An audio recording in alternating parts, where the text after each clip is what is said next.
Already lining up a packed agenda for Congress in the new year, saying he wants Republicans and Democrats to strike a deal on a new health care plan, as well as a bipartisan bill to revamp America's infrastructure. Rich Edson with the news, live in West Palm Beach, Florida, not far from the President's Club, his winter White House, Mar-a-Lago. Rich? Good afternoon, Rick. And the president just wrapping up a round of golf at Trump International, just a short distance from where we are here in South Florida. The president and the White House are billing this as a working vacation. There was one Republican senator as part of his golfing quartet today, the Georgia Senate Republican David Perdue, along with PGA Tour player Bryson DeChambeau and former PGA golfer Dana Quigley.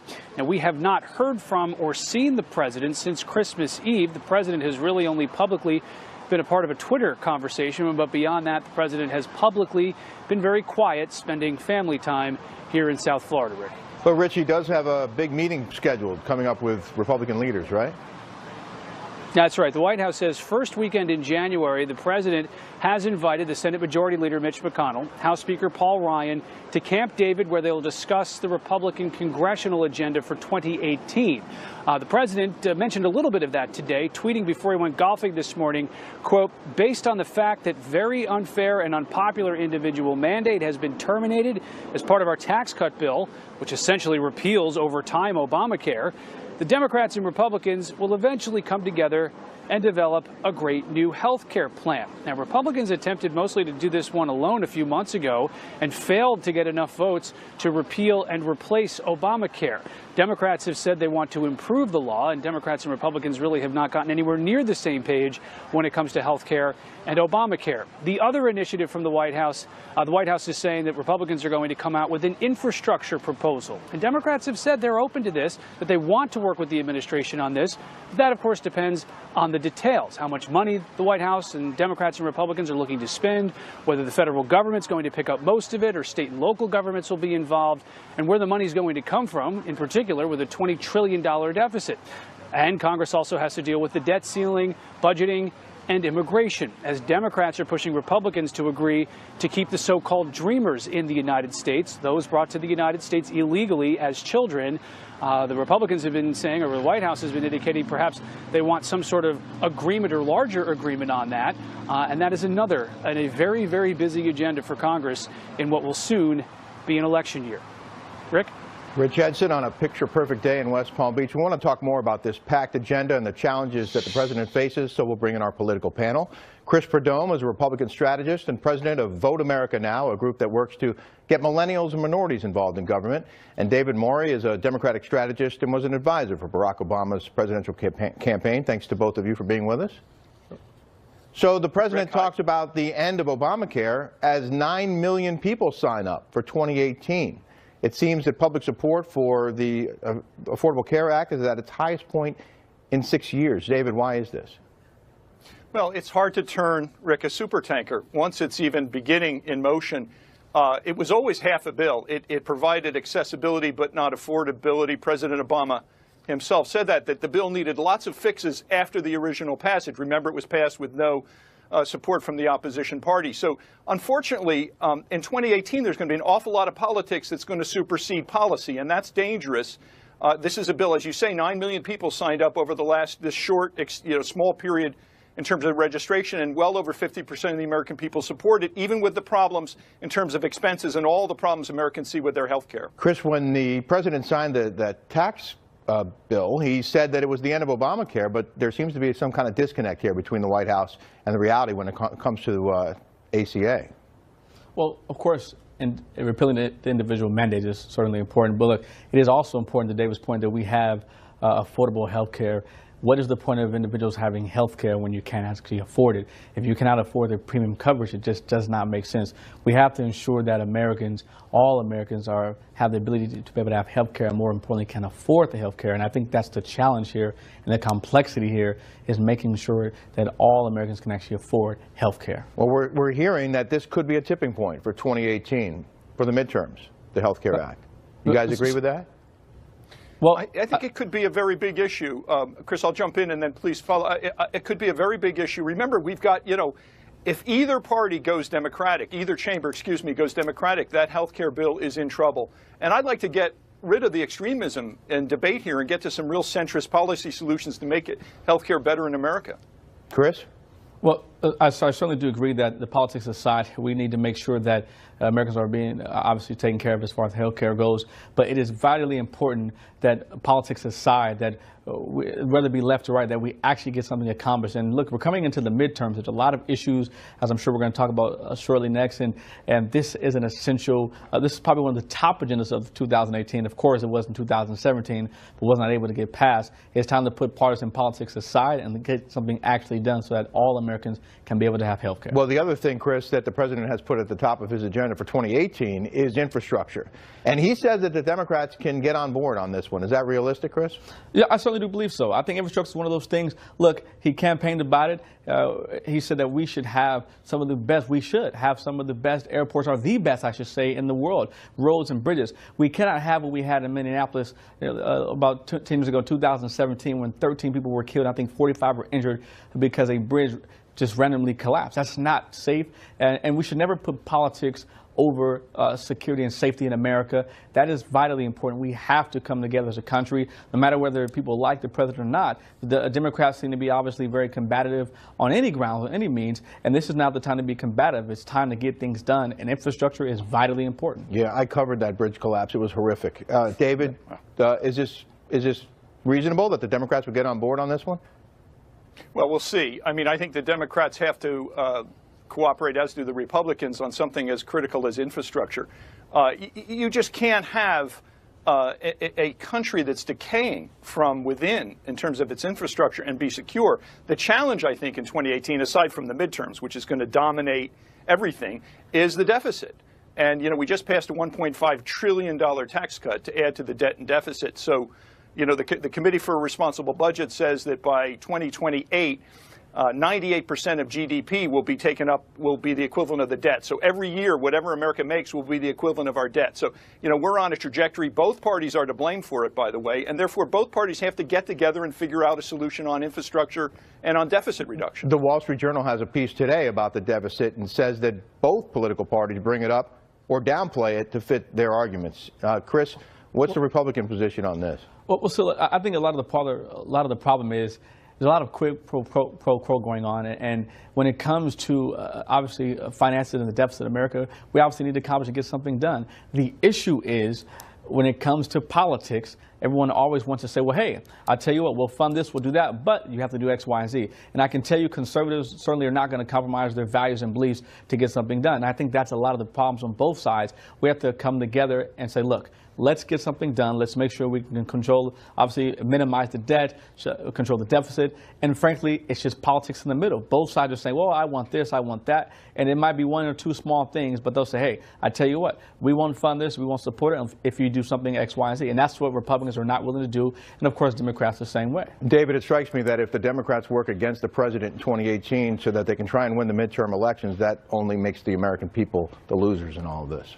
Yeah, and that's not satisfactory. Look, you can't have extremism debate and centrist policy solutions. You know, we've got to get our act together as a country. Both parties have a lot of blame to go around. The ACA was passed with no opposition support, as was the tax bill passed with no opposition support in the Senate. So we got to find some center of solution because we have strategic existential issues facing us in terms of our deficit crisis. The MSNBC viewers and the Fox viewers should get together and put pressure on both political parties to fix the deficit, fix infrastructure, and fix health care. A lot of work ahead. And going into 2018 and going into the midterms is vitally important. And what we cannot have, and I'm certainly certain on both sides, voters do not want to see a lot of politics and nonsense back and forth. And on the Democratic side, even the combativeness that is going on, we cannot allow that to say, well, hey, I tell you what, we don't want to support anything which is what they're saying. They want to resist. They want to not support President Trump. And that's maybe all good and dandy for some people. But when it comes to getting things done,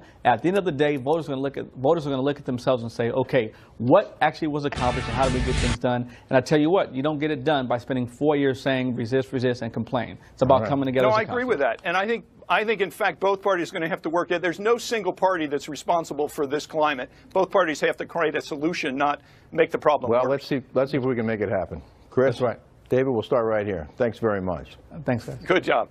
Earlier this month, President Trump said the U.S. military had, quote, knocked the hell out of the Islamic State. No question, the terror group has lost a lot of territory, and ahead we'll look at how many of the terrorists actually remain in the fight and why, even with its army shattered, ISIS remains a dangerous threat because of its brand and its ideology, which continues to spread like a virus. Plus, a blast from the past as the terror group Al-Qaeda makes some moves. That's coming up in less than 3 minutes.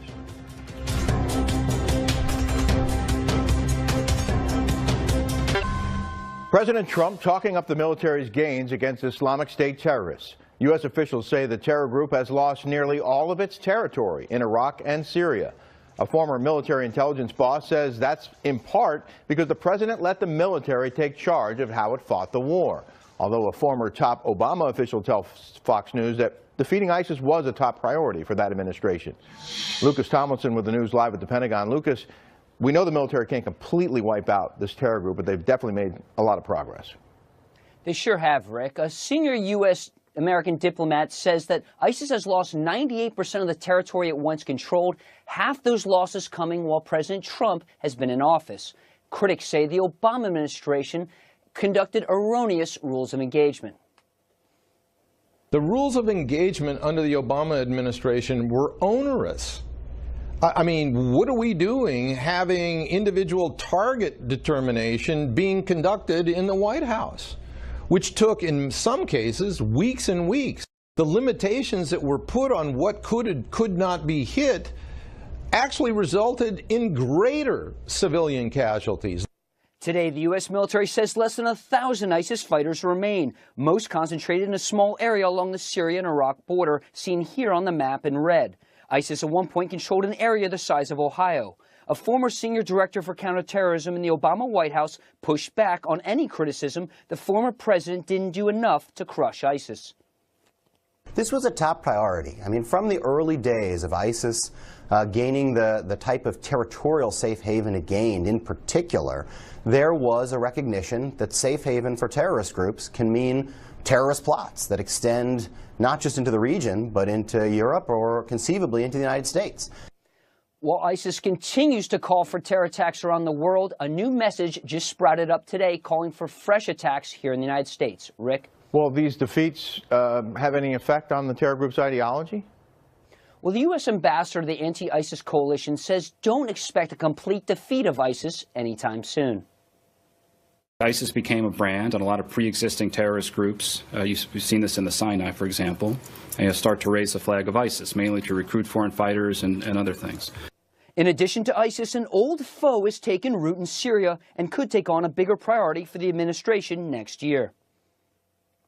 A lot of folks, when they think about Al-Qaeda, probably still think of its center of gravity as being on that Afghanistan-Pakistan border. But I would think of the center of gravity for Al-Qaeda really having shifted to Syria at this point. ISIS has also spread to Africa and Afghanistan, where a suicide attack in Kabul yesterday killed at least 10 people and was claimed by ISIS. Rick? So they're making progress, but it's never going to be over. Well, that's right. The former head of the U.S. Air Force's intelligence says this war against ISIS should have ended much sooner. The Obama administration micromanaged the war, and what the Trump administration did was allow execution decisions to be made in accordance with the guidance that he provided. We could have accomplished our objectives through the use of overwhelming power in 3 months, not 3 years. General Deptulis says ISIS oil was not targeted for 15 months starting at the beginning of the air war in 2014, giving the group $15 million extra in revenue. Rick? Interesting. Lucas Tomlinson at the Pentagon. Lucas, thank you. Ahead, Russian President Vladimir Putin with a big win. Election officials in Moscow had banned his biggest political rival from running in next March's presidential election. Putin's already held power for about 18 years, and now it looks like he's all set for another 6-year term in office. And his spokesman says it's all totally on the up and up. We'll look at the politics inside Russia, along with why some Democrats here have words of praise for how President Trump is now dealing with Putin, and why some moves in Washington may have the Kremlin concerned. Plus, a man gets into a shootout with police at an apartment building, and now a woman and her children are dead. The details and what cameras captured at the scene as it all went down next. Cops in Phoenix getting into a standoff and then a shootout with a man at an apartment complex, and by the time it was all over, a woman and her 2 kids were dead. Police say they first got the call about a shooting yesterday afternoon. They found a woman's body in a parking lot outside that apartment building. Cops say witnesses told them the suspect had the woman's 2 children with him inside an apartment, and it appeared he was their father. They negotiated with him for hours, but around 10 o'clock they got a look inside the apartment and realized at least one of the kids, a 10-month-old, was dead. They say they were still looking for the other child, an 11-year-old, when the suspect started shooting at them, so officers set up a flashbang to distract him and force their way inside. Cameras captured the moment it went down. Listen. Get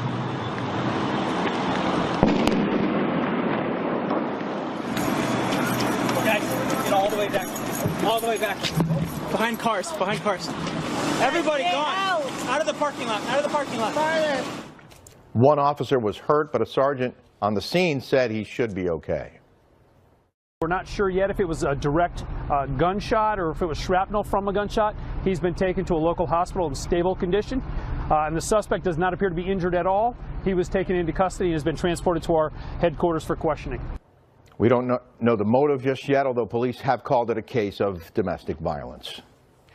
Russian election officials refusing to let a rival of President Vladimir Putin run against him. Analysts call Kremlin critic Alexei Navalny the most serious candidate to challenge Putin since he's been in power. But now, Russian officials say he can't run because of a conviction in a fraud case. His supporters say that ruling was politically motivated, and he's now urging them to completely boycott the presidential vote in March. Meantime, here at home, some Democrats praising the Trump administration for issuing new sanctions against Russian and Chechen officials who are allied with Putin for alleged corruption and human rights violations. Senator Cory Booker of New Jersey told the Daily Beast website the sanctions are a, quote, good sign and a good step in the right direction. And Bloomberg News reports a spokesman for President Putin told the media Kremlin officials are concerned about potential new sanctions from the U.S. That spokesman saying relations between the 2 countries are already rather pitiful and further tension could be, quote, unbearable. Let's bring in Ested Herndon. He's a national politics reporter for the Boston Globe. Ested, thanks for being with us. Thanks for having me. Kind of strange to hear Russia, Democrats, and praise in the same sentence.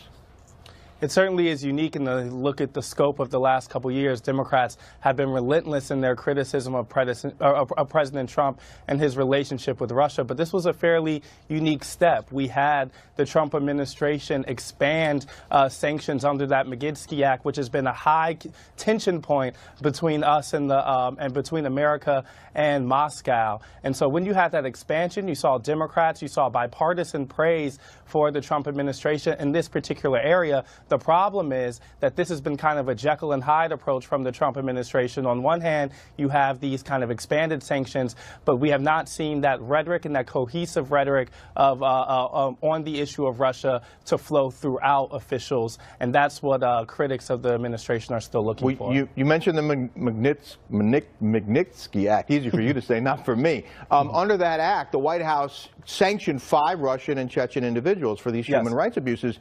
That froze their assets. It banned them from getting visas. And as you said, it's sort of a conflict or a surprise to some. To some, it is a surprise. I mean, this has been a crucial point that has come up multiple times in the last year. Remember, Moscow retaliated against this act by banning or limiting American adoption of Russian officials, which ended up coming up later and was a part of the questions of what Donald Trump Jr. was meeting with Russians about in that fateful Trump Tower meeting. So we have seen this Magnitsky Act. We have seen the issue of Russian adoptions come up over and over. And so when you have this action where the administration is expanding the amount of people who are affected under that, that was a surprise to some people, and it caused praise because you've seen Democrats want and even some Republicans want the Trump administration to be a little tougher and a little more consistent on how they're treating Moscow and Putin. Well, should we take this as a signal in the direction that the White House might be moving in Russia-U.S. relations? It could be a sign of growth, but we would have to see that continue for a little bit. We've had these moments when it seems like the White House has made a turn on this issue, but then they could go back. Remember, we saw the president when asked about Putin and his history of human rights violations. Certainly, we have another questionable incident with this banning of an opposition leader. The president said that maybe, the U.S. isn't so good also, and that's been something that's stuck with people. So maybe this is a sign of growth from this White House, but we would also have to see that be reflected from Secretary of State, the ambassador, and of course the president himself. What more do you know about this opponent who's not being allowed to run?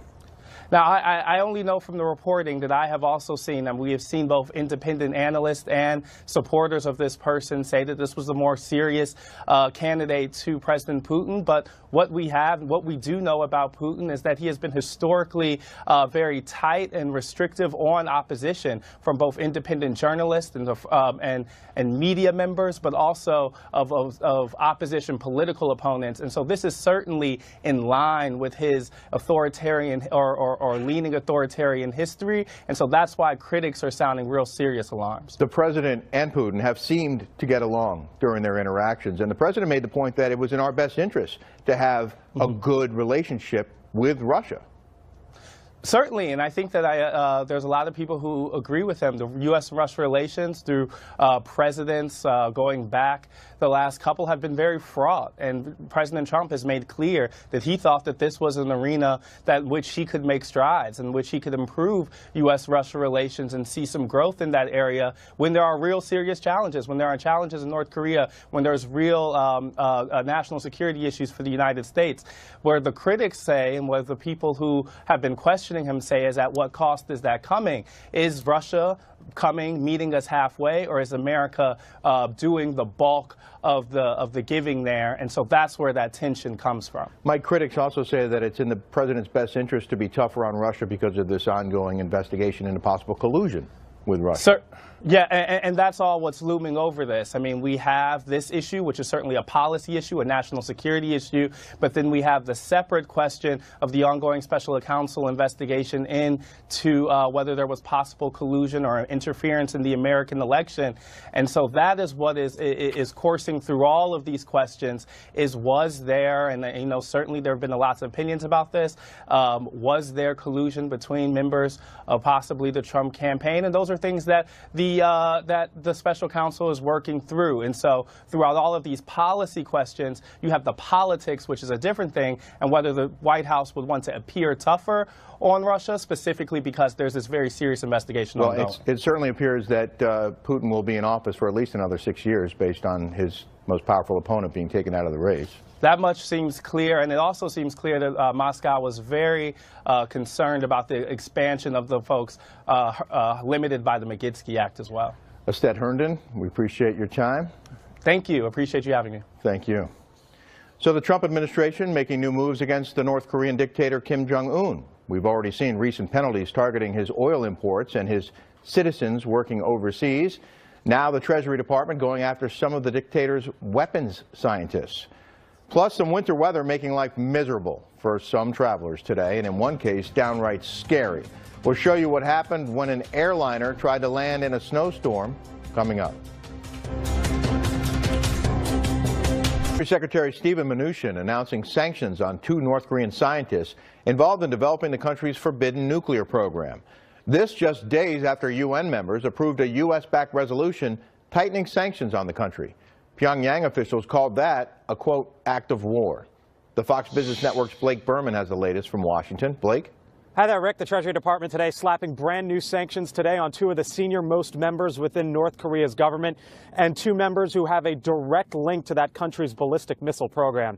The Treasury Secretary Steve Mnuchin put it this way in a statement earlier today, saying, quote, Treasury is targeting leaders of North Korea's ballistic missile programs as part of our maximum pressure campaign to isolate the DPRK and achieve a fully denuclearized Korean peninsula. Now, this aligns with that unanimous UN resolution from last week, which added additional sanctions against North Korea, and all of it comes after that ICBM test launch by the North last month, in which experts say that test missile had the capability to touch any city within the U.S., Rick. And Blake, North Korea responding to another U.S. claim today?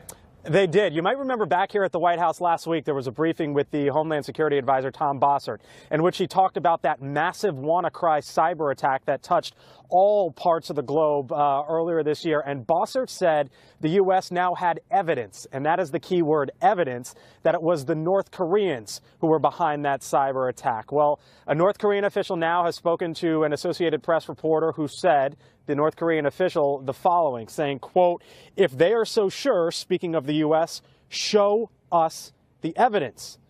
Well, Bossert said last week it was not just the U.S., but 5 other countries had seen the analysis of that attack, and they too are in line with the U.S., saying it was indeed the North Koreans who launched that attack, and they believe the United States evidence. Rick? All right. Blake Berman at the White House. Thanks very much. Thanks. A sleigh might be more practical than a plane for some travelers these days. At Boston's Logan Airport, a JetBlue flight from Savannah, Georgia, skidded off an icy taxiway after landing last night. You can see the tracks out the window there. The airline reports nobody was hurt. Another image shows firefighters outside the Airbus A320. Nearly 3 inches of snow had fallen at Logan, and at one point, airport workers said visibility was near zero. And here, you can see firefighters getting on board, apparently to check on passengers and help them off the plane. JetBlue released a statement saying the airline used buses to get the passengers from the plane to the terminal, and one passenger recorded some video showing that. So overall, some scary moments, but again, everybody is okay. If you're flying today, though, get ready for a lot of headaches. Airlines have delayed more than 3,500 flights across the U.S. today alone and canceled at least another 50. That's according to the tracking website FlightAware. This is the site's misery map showing live updates of the status of flights at some major U.S. airports. The green represents on-time flights, and the red, delayed or canceled flights, those creating the misery. David Lee Miller is live with more. David, part of Pennsylvania got some really nasty weather. What more do we know about that? Well, Rick, be careful what you wish for. That's what they might be saying today in Erie, Pennsylvania. A white Christmas is one thing. What happened, though, was unprecedented. That city has been hit with 56.5 inches of snow since Christmas Eve. The snow is falling at a rate of about 3 inches an hour at one point. City officials have declared a state of emergency. The snowfall made driving conditions hazardous. Motorists being asked now to stay off the roads. Traffic on Interstate 90 was bumper to bumper. This month for Erie was a record breaker, and there are still 5 days to go. One reason Pennsylvania's 4th largest city was hit so hard has to do with its location on the shores of Lake Erie. Cold air sucks up the relatively warm moisture, and that causes what those folks know only too well as lake effect snow. Rick? Did you say almost 56.5 inches had fallen? Indeed, I did. Wow. I know, defies belief. But there's snow elsewhere, too? Not just Lake Erie? Most certainly. In fact, just nearby in Ohio, lakefront snow is causing some problems. Roads in that Buckeye State have reduced speed limits in many instances. One roadway was shut down because of a jackknife truck. The city of Conneaut is warning people, get off the road or risk getting a ticket. And in New England, there was also heavy snowfall combined with some wind gusts that went up to 65 miles an hour. Thousands were left in the dark without power. Out west in Colorado, along Interstate 70, up to 2 feet of snow is a headache for drivers there. Parts of the road were shut down to allow road crews to trigger avalanches in order to avoid accidental slides. The Colorado Avalanche Information Center says there is a high risk of avalanches in and around Vail and Summit County. But despite some tough road condition, authorities in Colorado say there have been very few accidents. And in Oregon, wintry conditions there have contributed to a fatal accident. A 48-year-old woman and her 12-year-old daughter died after Christmas Day after their vehicle lost traction and crossed into the path of another car. There were also several accidents this morning in Portland. Icy conditions, Rick, also led to the closure of the city zoo. It's just too frigid even there now for the penguins. Well, frigid is a word that will be applied to the whole eastern half of the country, right? I mean, it's getting really bad, and it's going to get worse. Yeah, you said it. Here in New York City, it is already bitterly cold. I just checked. It is 28 degrees, but as you mentioned, it's going to get much worse later in the week. The City Office of Emergency Management is urging people to take precautions because of the sub-freezing temperatures. And the entire Northeast is really going to be in a deep freeze. There are wind chill advisories for parts of New Hampshire, Maine, and